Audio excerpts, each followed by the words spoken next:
میرا سوال یہ ہے کہ اگر کسی شخص کی بیوی فوت ہو جائے اور اس کا جو جہیز کا سامان ہوتا ہے اس کا شرعی طریقے سے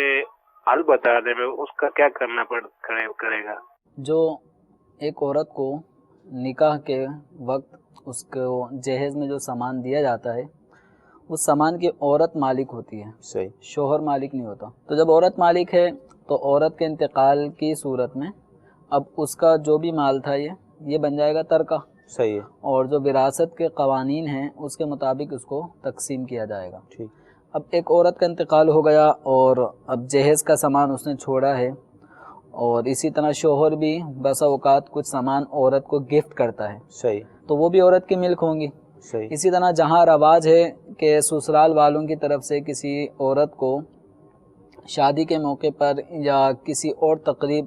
کے موقع پر اگر کوئی چیز گفٹ کے طور پہ دی جاتی ہے، مالک بنا کر تحفے کے طور پہ دی جاتی ہے، تو عورت اس کی بھی قبضہ کر لینے کی صورت میں مالک ہو جائے گی۔ صحیح، جب مالک ہو جائے گی تو اب اس صورت میں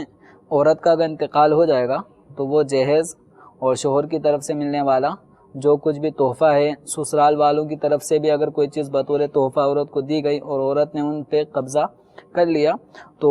یہ سب چیزیں عورت کی ملک میں آ گئیں۔ ٹھیک،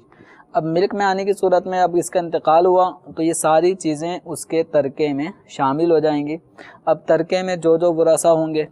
اس کے اعتبار سے اس کی تقسیم کاری کا عمل ہوگا۔ جو نہیں ہو سکتا کہ عورت کے انتقال کے بعد شوہر جو ہے وہ ساری چیزیں اپنے قبضے میں لے لے، ایسا بھی نہیں ہو سکتا کہ عورت کے انتقال کے بعد اس کے میکے والے وہ سارا ہی سامان لے جائیں، لے کر، تو یوں بھی نہیں ہو سکتا کہ سارا سامان جو جہیز میں تھا وہ اس کی اولاد ہی کے لیے رکھ لیا جائے، صحیح، اور عورت کے والد والدہ کو کچھ نہ دیا جائے، صحیح، تو اسی طرح شوہر کو محروم کر دیا جائے، تو ایسا نہیں ہو سکتا۔